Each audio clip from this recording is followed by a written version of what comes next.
Hello student. आज हम लोग क्लास 12th का पहला चैप्टर पढ़ रहे थे। हम लोग पहले लेक्चर में ठोस अवस्था के बारे में जाना था कि ठोस अवस्था क्या होती है।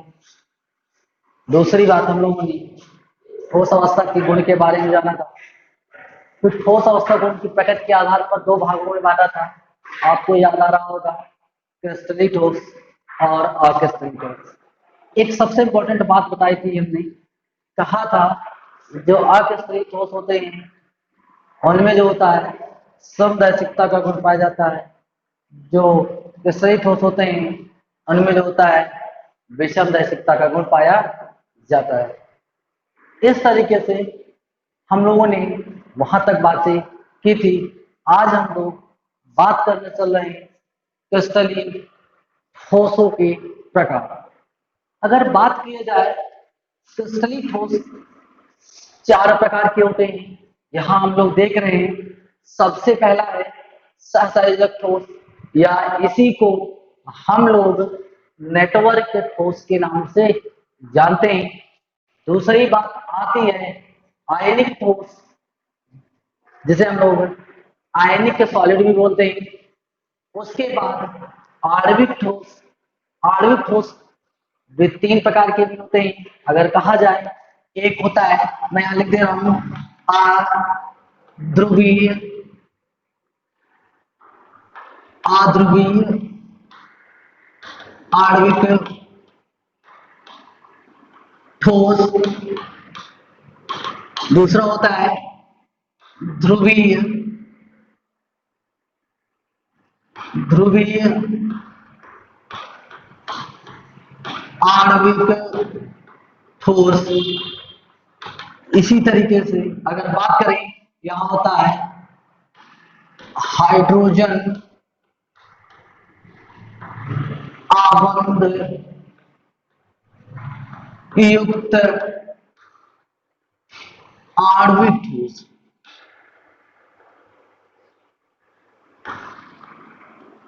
आणविक ठोस, ये तो इसके उपभाग थे आणविक ठोस के, कह सकते हैं आद्रवीय आणविक ठोस, ध्रुवीय आणविक ठोस, हाइड्रोजन आबंध युक्त आणविक ठोस, और लास्ट होता है धात्विक ठोस। ठीक है, तो हम लोगों ने क्रिस्टलीय ठोस के प्रकार बता दिए। ठीक है, पहला हमने बताया सहसंयोजक ठोस, दूसरा बताया आयनिक ठोस, तीसरा बताया आणविक ठोस। आणविक ठोस के तीन भाग होते हैं, हमने लिखा है। उसके बाद बात करें, फोर्थ है धात्विक ठोस। ठीक है, अब हम लोग क्या करते हैं, एक एक करके पढ़ते हैं।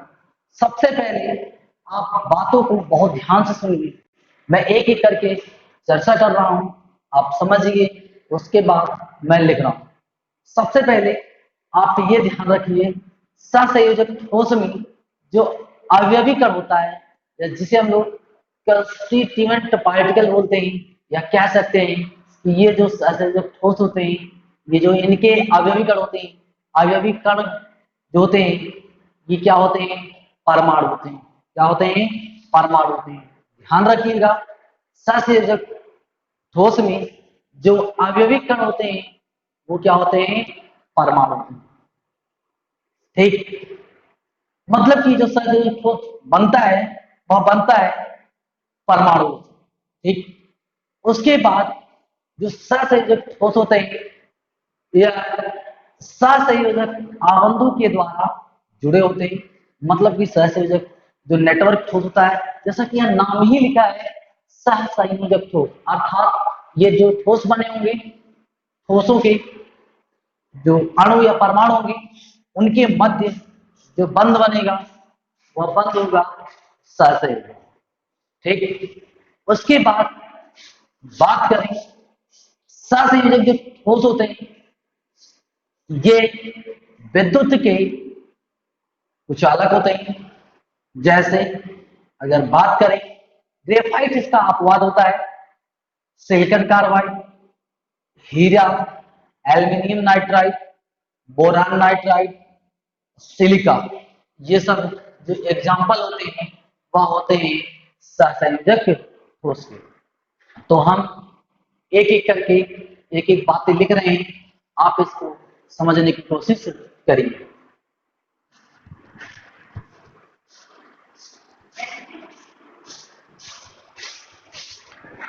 सबसे पहला पॉइंट लिख रहा हूं, सहसंयोजक। सहसंयोजक ठोस में अवयवीकरण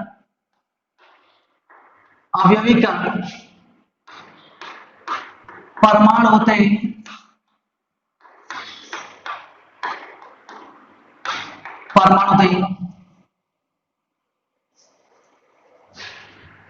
ये परमाणु अति प्रबलता से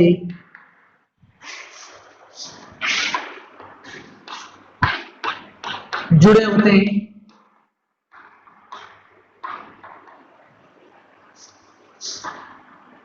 तथा सहसंयोजक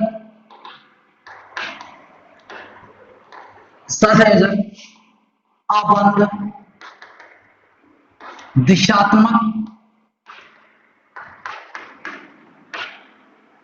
दिशात्मक होते हैं। इसलिए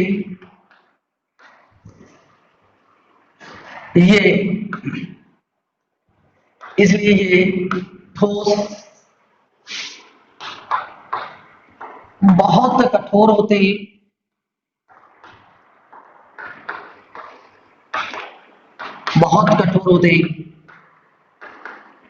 सबसे पहला पॉइंट हमने कह दिया।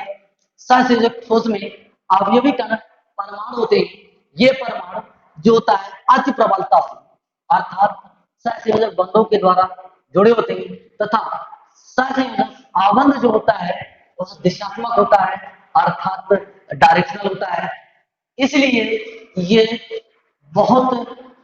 ठोस बहुत कठोर होते हैं।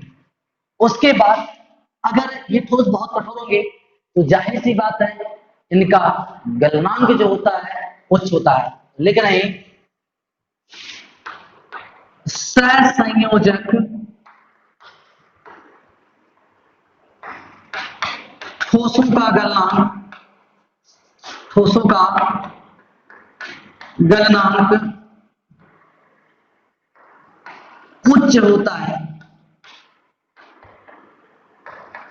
सहसंयोजक ठोसों का जो गलनांक होता है ये उच्च होता है। ठीक है, उसके बाद ये सामान्यतः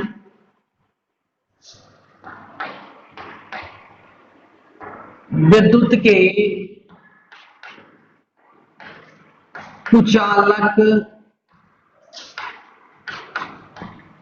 होते हैं। ये जो ठोस होते हैं अर्थात सहसंयोजक ठोस, ये विद्युत के कुचालक होते हैं। Graphite, silica, graphite, silica. उसके बाद आता है एल्यूमिनियम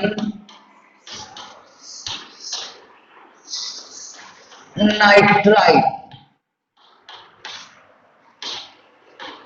उसके बाद आता है सिलिकॉन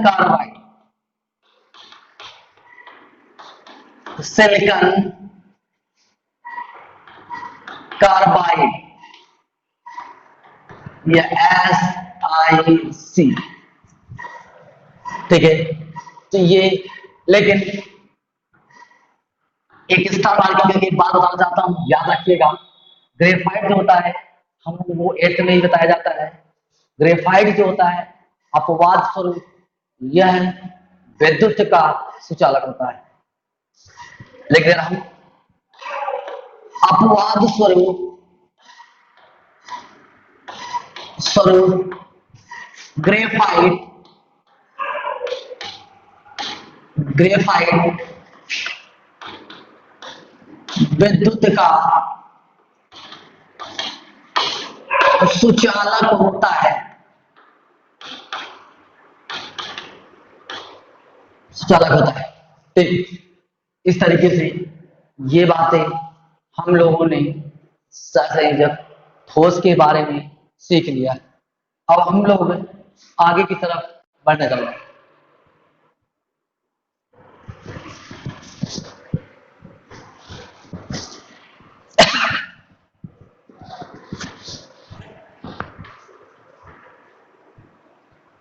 सेकंड आता है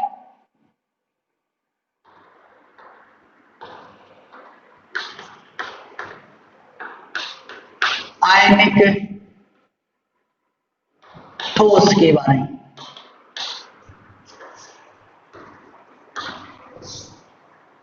जैसा कि हमने बताया, सहसंयोजक ठोस के केस में जो आण्विकरण होता है वह परमाणु होता है।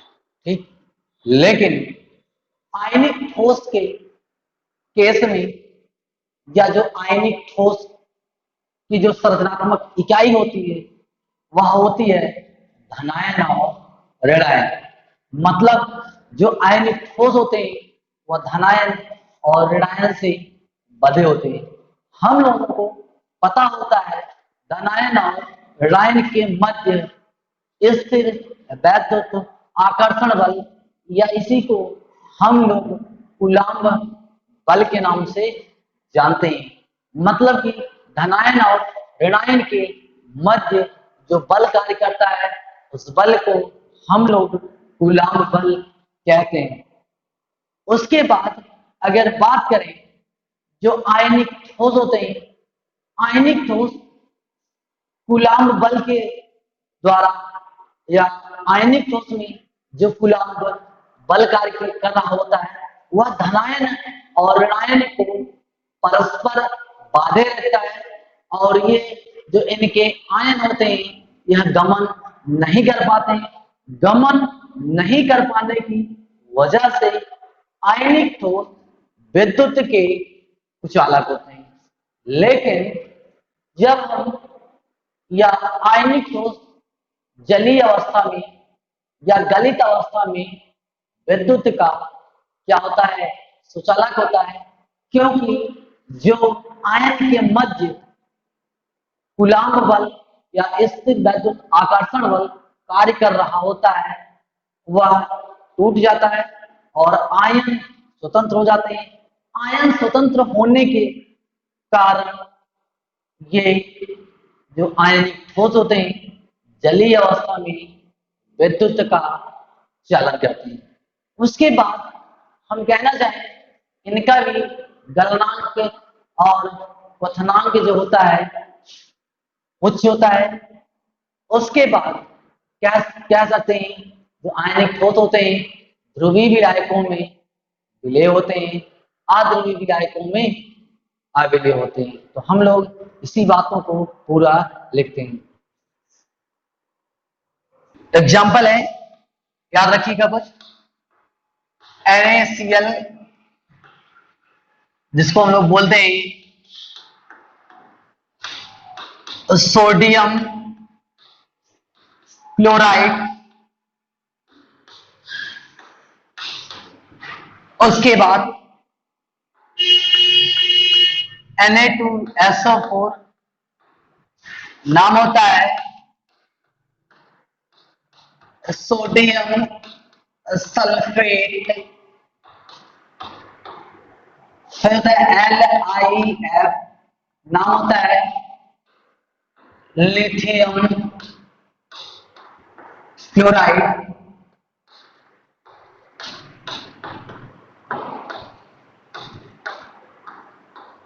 एक और याद रखिएगा सोडियम नाइट्रेट NaNO नाम होता है सोडियम नाइट्रेट। ठीक है, इस प्रकार से ये जो एग्जाम्पल लिखा हुआ है ये सब आयनिक ठोस के लिखे हुए हैं। हम लोग नेक्स्ट बात करने जा रहे हैं आणविक ठोस के बारे में।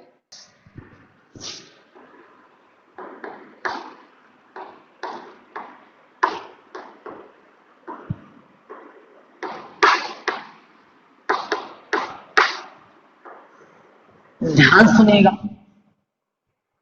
आणविक ठोस की जब भी बात करते हैं तो आणविक ठोस में जो अवयवी कण होता है वह अणु होता है। आप समझने की कोशिश करिए, आणविक ठोस में जो अवयवी कण होता है वह क्या होता है, अणु होता है। ये जो अणु होते हैं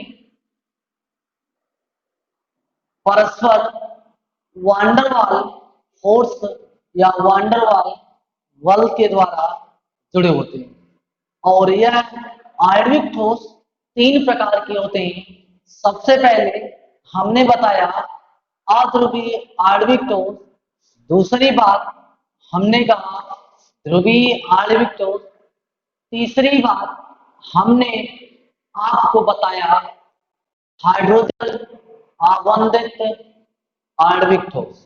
एक एक करके हम लोग पढ़ रहे हैं।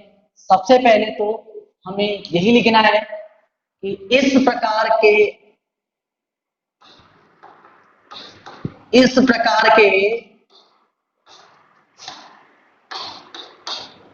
आणविक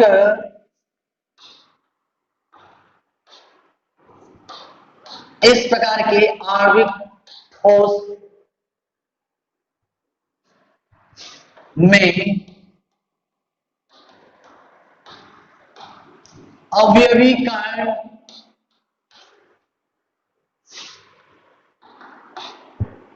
अणु होते हैं तथा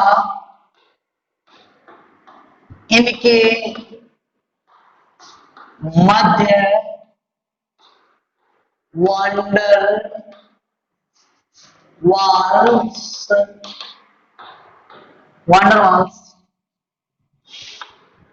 बल कार्य करते हैं। वांडरवाल बल कार्य करते हैं, ठीक है। तो सबसे पहला हम लोग पढ़ने चल रहे हैं, इसमें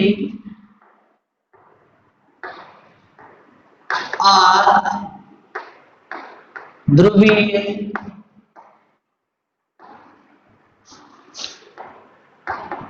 आणविक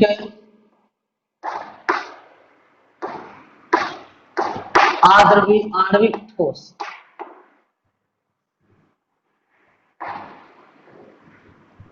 अध्रुवीय आणविक ठोस इसमें लिख सकते हैं इस प्रकार के आणविक ठोस के उदाहरण अणु या परमाणु होते हैं।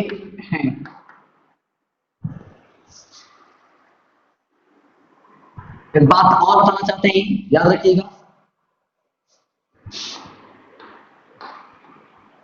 अणु पे परमाणु के मध्य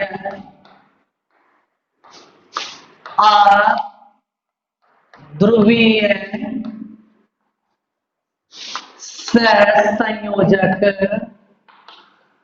सहसंयोजक बंध पाया जाता है।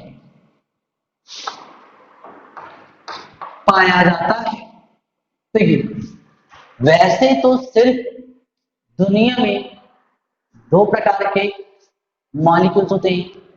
एक जिसे हम लोग थोड़ा सा इंग्लिश में बोलना चाहें तो पोलर, जिसे हम लोग ध्रुवीय बोलते हैं।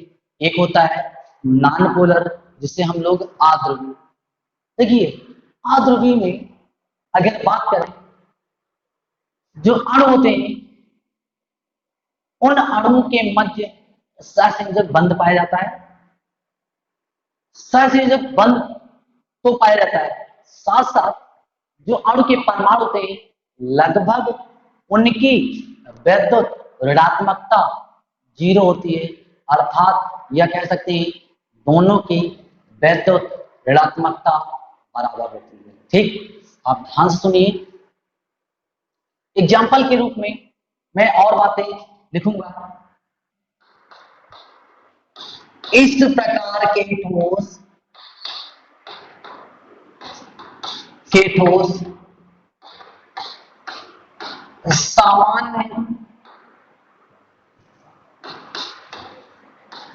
सामान्य ताप पर नर्म ठोस द्रव या गैस के रूप में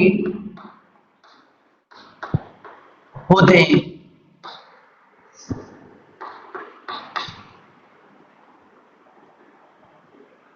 अध्रुवीय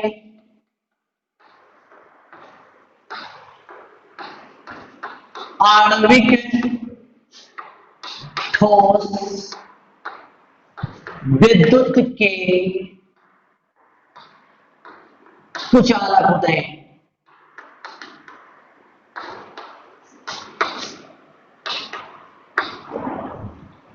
एग्जाम्पल देखिए, H2 सॉलिड, Cl2 सॉलिड, इसी तरीके से I2 सॉलिड, उसके बाद CH4 सॉलिड। ये जो एग्जाम्पल लिखे हुए ये सब अद्रवी आणविक ठोस के रूप में। एक और याद रखिएगा, CCl4 नाम होता है कार्बन टेट्राक्लोराइड। ठीक,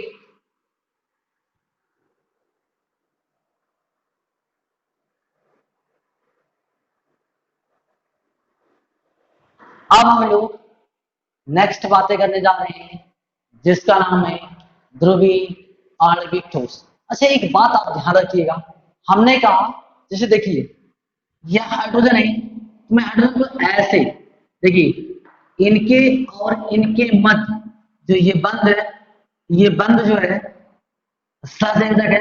और अध्रुवी का मतलब होता है जितनी विद्युत ऋणात्मकता इसकी है, अर्थात हम ये कह सकते हैं जितना इलेक्ट्रॉन प्रोटॉन इसके पास है उतना ही इलेक्ट्रॉन और प्रोटॉन इसके पास है।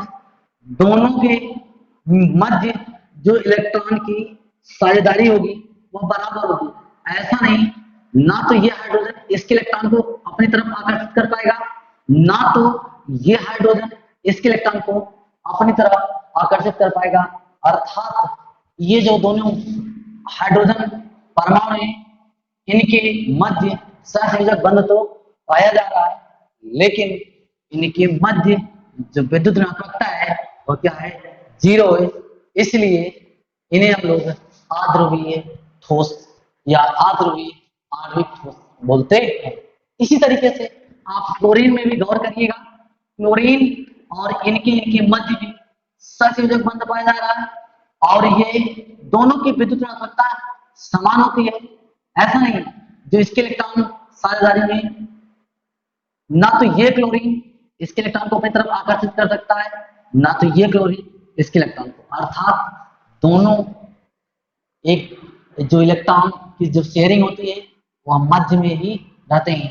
अर्थात हम कह सकते हैं ये अध्रुवीय है। ठीक, अर्थात ये भी कह सकते हैं ना तो किसी पे धनात्मक आ रहा है ना तो किसी पे ऋणात्मक आ रहा है। इस प्रकार जो ये ठोस होता है उसे हम लोग अध्रुवीय आणविक ठोस के नाम से जानते हैं। इसमें कह सकते हैं इस प्रकार के जो ठोस होते हैं वो ध्रुवीय अणुओं द्वारा बने होते हैं। लिख रहे हैं, इस प्रकार के ठोस सहसंयोजक ध्रुवीय ध्रुवीय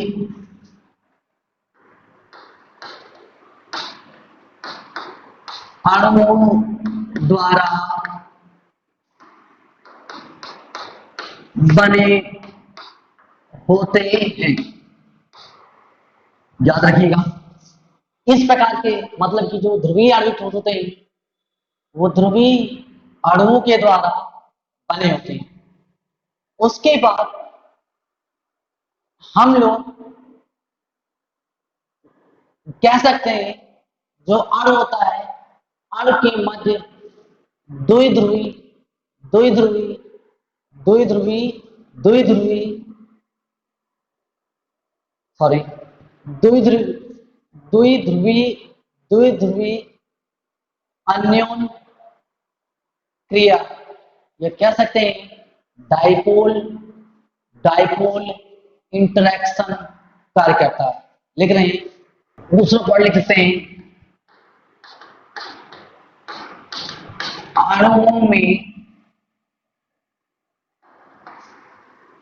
अणुओं के परमाणु में ध्रुवीय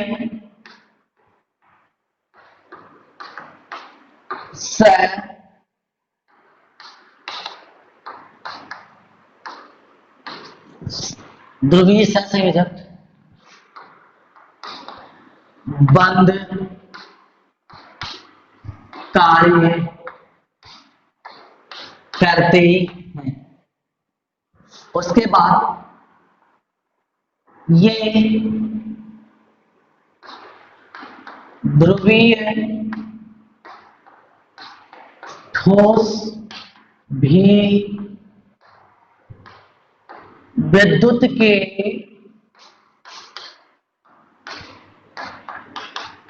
कुचालक होते हैं। एग्जाम्पल लिख रहे हैं, जैसे HCl साथ साथ SO2।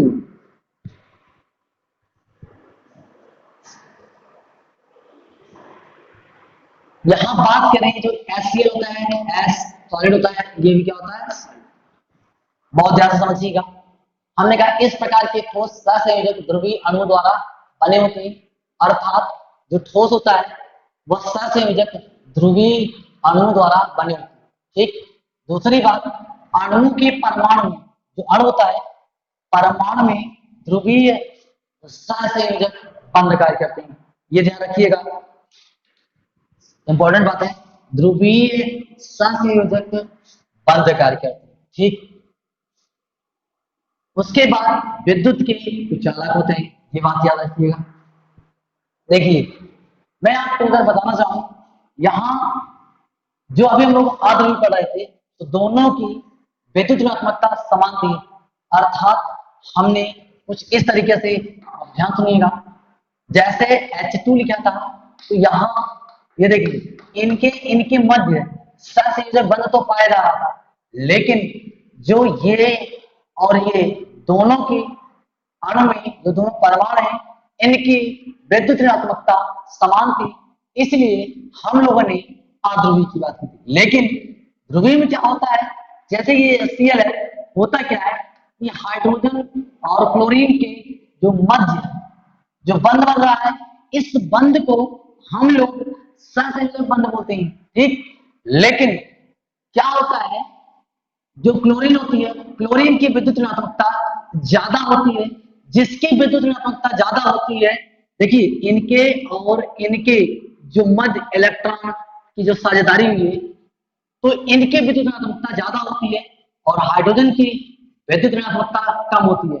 क्लोरीन जो होता है, हाइड्रोजन के इलेक्ट्रॉन को अपनी तरफ आकर्षित करती है, और जब आकर्षित करती है तो इसके ऊपर आता है आंशिक रूप से ऋणावेश, और जिससे घसीटता है या घसीटती है, उसके ऊपर आता है आंशिक रूप से धनावेश। देखिए ये दोनों जो हाइड्रोजन और क्लोरीन ध्रुवीय हो गए। ध्रुवीय का मतलब हो गया एक ऊपर आंशिक रूप से ऋणावेश आ गया और दूसरे के ऊपर आंशिक रूप से क्या आ गया, धनावेश आ गया। इस तरीके से ये जो होते हैं ये ध्रुवीय आणविक ठोस होते हैं। हम लोग आगे बात करने चल रहे हैं। तीसरा आ रहा है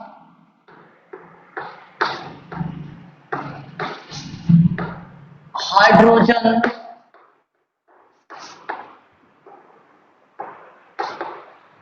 बंध युक्त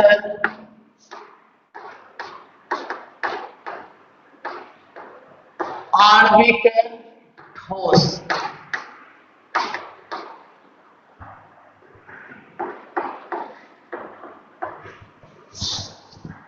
ध्यान से सुनिए, इस प्रकार के जो अणु होते हैं या हम कह सकते हैं जो हाइड्रोजन बंध आणविक ठोस होते हैं या सहसंयोजक ध्रुवीय अणुओं के तरह ही होते हैं या बने होते हैं, लेकिन यहां क्या होता है, फ्लोरीन ऑक्सीजन व नाइट्रोजन के मध्य हाइड्रोजन बंध पाया जाता है। या जो अगर बात करें फ्लोरीन ऑक्सीजन और नाइट्रोजन जो परमाणु थे यह सिर्फ और सिर्फ हाइड्रोजन बंध से जुड़ते हैं या हाइड्रोजन परमाणु से जुड़ते हैं, इसलिए इनमें जो बंध बनता है इसीलिए इसको बोला जाता है हाइड्रोजन बंध युक्त आणविक ठोस। मैं लिख रहा हूं, इस प्रकार के ठोस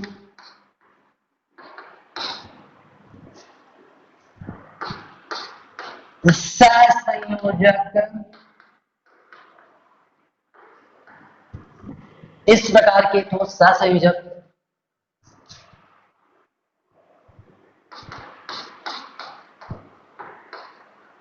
आणविक ठोस की तरह ही होते हैं। दूसरी बात है, इन ठोसों में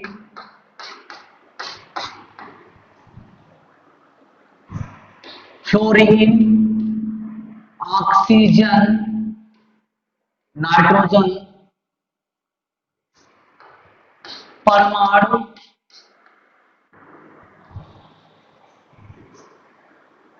परमाणु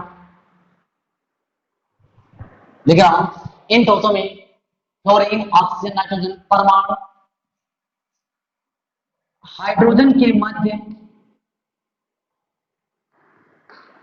हाइड्रोजन के मध्य हाइड्रोजन के मध्य ही ध्रुवीय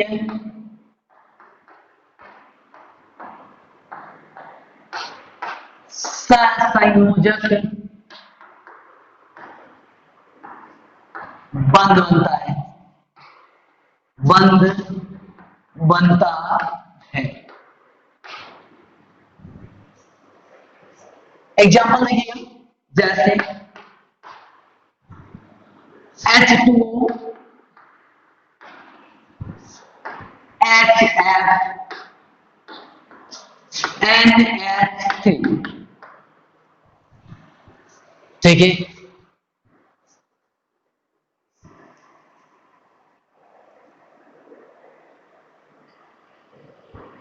यहां अगर इसकी भौतिक अवस्था लिखना चाहे एस सॉलिड, ठीक।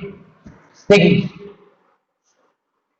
मैं इसको बहुत अच्छी तरीके से समझा रहा हूं, आप समझिए। ये देखिए ऑक्सीजन है, ये हाइड्रोजन है, फिर से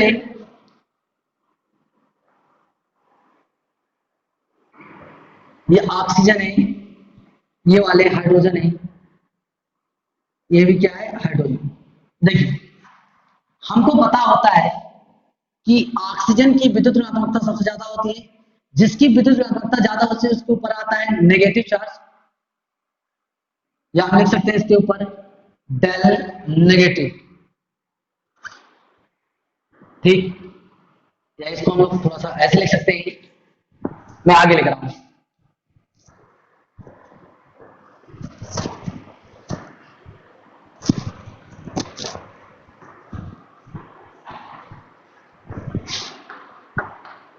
H2, देखिए यहां क्या होता है, ये ऑक्सीजन है, ये हाइड्रोजन है, ये भी हाइड्रोजन, यहां भी ऑक्सीजन,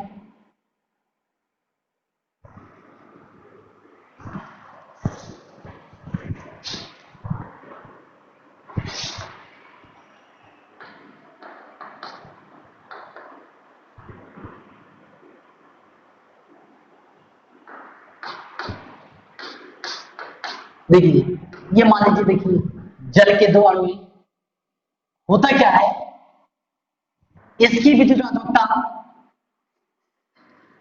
और इनकी विद्युत ऋणात्मकता, कहना चाहेंगे कि ऑक्सीजन की विद्युत ऋणात्मकता ज्यादा होती है और जिसकी विद्युत ऋणात्मकता ज्यादा होती है उसके ऊपर आता आंशिक रूप से ऋणावेश और इसके ऊपर आता आंशिक रूप से धनावेश, ठीक। तो यहां भी इसके ऊपर आएगा धनावेश। इसका मतलब है कि ऑक्सीजन की विद्युत ऋणात्मकता ज्यादा होती है या हाइड्रोजन के इलेक्ट्रॉन को अपनी तरफ आकर्षित करता है, इसके ऊपर आ जाता है आंशिक रूप से ऋणावेश और इसके ऊपर आ जाता है आंशिक रूप से धनावेश, ठीक। इसी तरीके से इनके ऊपर फिर से नेगेटिव चार्ज, इनके ऊपर फिर से पॉजिटिव चार्ज, यहां भी फिर से पॉजिटिव चार्ज। हम लोग क्या देखते हैं, जब यह इलेक्ट्रॉन की अधिकता महसूस करती है ऑक्सीजन और यह इलेक्ट्रॉन की कमी, होता है क्या कि ये इलेक्ट्रॉन जो हाइड्रोजन इलेक्ट्रॉन की कमी महसूस कर रहा होता है, यह ऑक्सीजन परमाणु से मतलब एक प्रकार का बंध बनाता है। इस बंध को हम लोग हाइड्रोजन बंध के नाम से जानते हैं, ठीक। अर्थात इस तरीके से जो ये डॉटेड लाइन है इसे हम लोग हाइड्रोजन बंध बोलते हैं। क्या बोलते हैं, हाइड्रोजन बंध, लिख सकते हैं हाइड्रोजन बंध इस तरीके से, ठीक। तो इसी तरीके से हाइड्रोजन बंध पाए जाने के कारण ही जो आइस बनती है, आइस बनने का कारण ही होती है कि जल के अणुओं के मध्य जो होता है हाइड्रोजन बंध पाया जाता है, ठीक। इसी तरीके से अमोनिया भी, और इसी तरीके से हमने HF लिखा था अर्थात हाइड्रोजन क्लोराइड, ठीक। अब हम लोग आगे पढ़ने चल रहे हैं। हमने बताया था क्रिस्टलीय ठोस चार प्रकार के होते हैं, जैसा कि हम लोग सीख चुके हैं। सबसे पहली बात सहसंयोजक के बारे में, दूसरा हमने आपको सिखाया आयनिक ठोस के बारे में, तीसरी बात हमने बताई है आणविक ठोस। आणविक ठोस में भी वो भी तीन प्रकार के बताया, आद्रवीय आणविक ठोस, ध्रुवीय आणविक ठोस, और तीसरा बताया हाइड्रोजन बंध युक्त आणविक ठोस। लास्ट बात करने जा रहे हैं हम लोग धात्विक ठोस के बारे में। धात्विक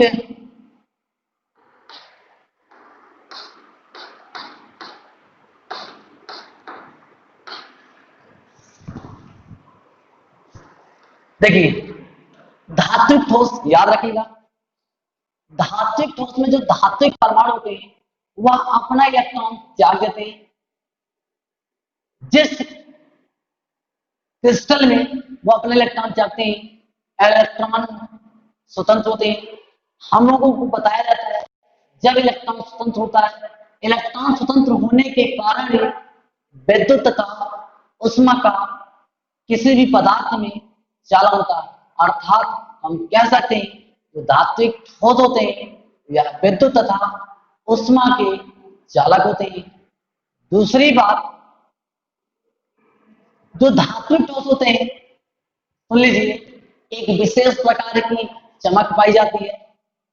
और जो धात्विक ठोस होते हैं उसमें आघात वर्धनीयता का मतलब होता है किसी भी अगर ठोस को पीटते हैं तो पीटने के बाद चद्दर के रूप में परिवर्तित हो जाती है। ये तमाम तरीके की बातें हम लोग 10th क्लास में पढ़ चुके होते हैं, ये बताने की जरूरत नहीं है, लेकिन हमको कुछ बातें इसमें सीखना है, हम लोग सीखते हैं। ठीक,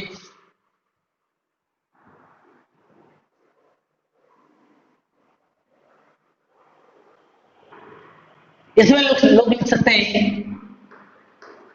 प्रत्येक धात्विक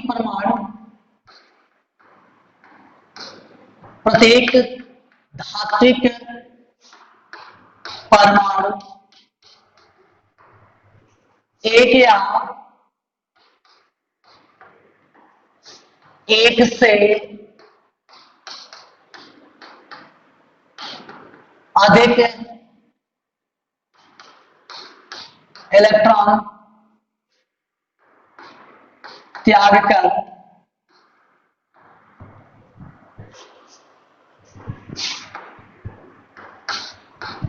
इलेक्ट्रॉन का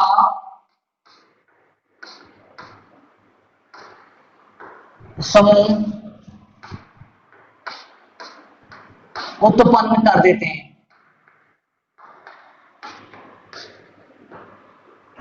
ठीक,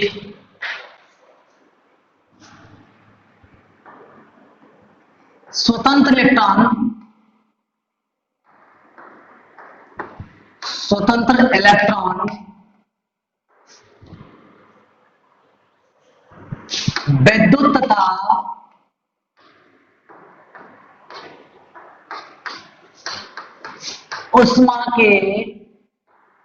विद्युत तथा उष्मा के सुचालक होते हैं। ठीक, हम एक एग्जांपल लेके समझा रहे हैं। देखिए, ये हो गया आयरन के ऊपर आता है +2 चार्ज। इसी तरीके से आयरन का एक परमाणु और ले ही लेते हैं।